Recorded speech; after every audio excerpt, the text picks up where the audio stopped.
আসসালামু আলাইকুম ভাই ও আপুরা। আজকে আমি তোমাদের মিষ্টি কুমড়ো শোকলা ও বিচি ভর্তা করে দেখাবো। তার জন্য মিষ্টি কুমড়ো শোকলা ও বিচিগুলো ধুয়ে নিয়েছি।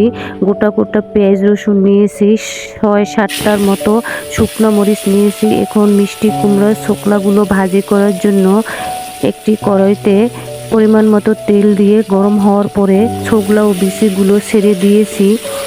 এখন ছোকলা ও বিচিগুলো ভেজে নিব। 4 মিনিটের মতো তেলে ভেজে নিব।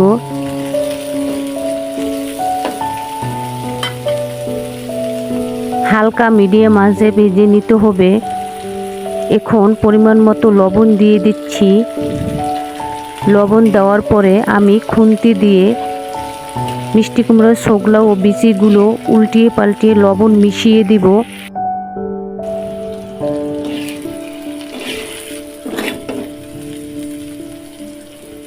3 মিনিটের মতো ছোকলাগুলো ভেজে এখন আমি কেটে রাখা গোটা পেঁয়াজ ও গোটা রসুনগুলো দিয়ে দিচ্ছি। গোটা পেঁয়াজ ও রসুন দিয়ে দেওয়ার পরে আমি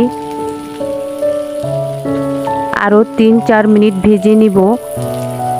এখন আমি শুকনো মরিচগুলো দিয়ে দিলাম।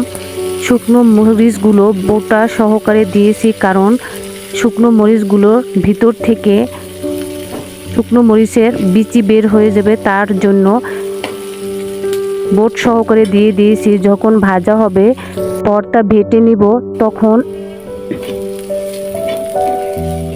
বোটাগুলো ফেলে দিব। এখন মিষ্টি কুমড়ার ছোকলা ও বিচি ভাজা হয়ে গিয়েছে। এখন নামিয়ে ফেলবো।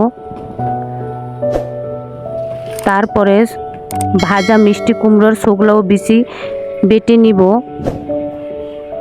এই যে আমার ভর্তা বাটা হয়ে গিয়েছে। খেতে কিন্তু খুবই স্বাদ ও মজাদার একটি রেসিপি। আজকে এই পর্যন্তই। আল্লাহ হাফেজ।